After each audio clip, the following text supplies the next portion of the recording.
গেল সপ্তাহে প্রতিমটি গুপ্তর চালচিত্র সিনেমা দিয়ে টলিউডে অভিষেক হয়েছে জিয়াউল ফারুক অপূর্বর। সিনেমাটি মুক্তির এক সপ্তাহের মধ্যেই এলো সিনেমার সিকুয়েলের খবর। জানা গেছে সেখানেও থাকছেন অপূর্ব। 20 ডিসেম্বর মুক্তি পাওয়া চালচিত্র সিনেমায় রহস্যময় এক চরিত্রে অভিনয় করেছেন অপূর্ব। তার অভিনীত চরিত্রটি গল্পের মোড় ঘুরিয়ে দেয়। সিনেমাটি বক্স অফিসে প্রত্যাশা অনুযায়ী আলোড়ন তুলতে না পারলেও সমালোচকদের নজর এড়ায়নি।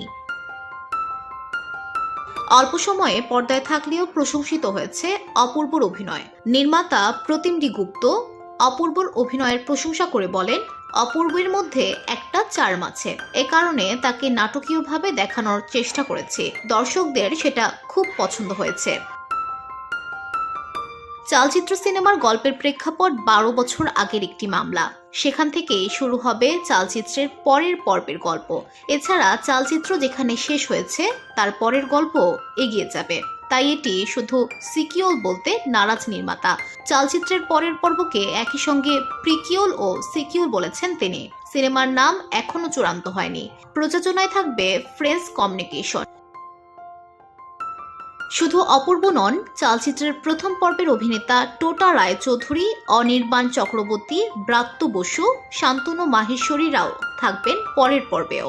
নির্মাতা প্রতিমটি গুপ্ত বলেন, চালচিত্রে 12 বছর আগে ঘটে যাওয়া খুনের গল্প ছিল, যেখানে ব্রাত্য বসু জড়িত। সেখানে পুলিশ কর্মকর্তার চরিত্রে ছিলেন টোটা ও অনির্বাণ।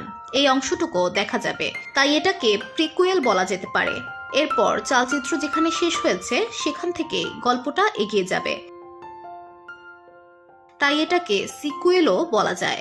সিনেমার ক্লাইম্যাক্স এমনভাবে সাজানো হচ্ছে যেখানে ব্রাত্য বসু ও অপূর্বর সঙ্গে দেখা যাবে টোটা অনির্বাণদের। এখন চিত্রনাট্য ও চরিত্রের রূপ নিয়ে ব্যস্ত আছে নির্মাতা। নতুন বছরের শুরুর দিকে কলকাতায় শুরু হতে পারে শুটিং।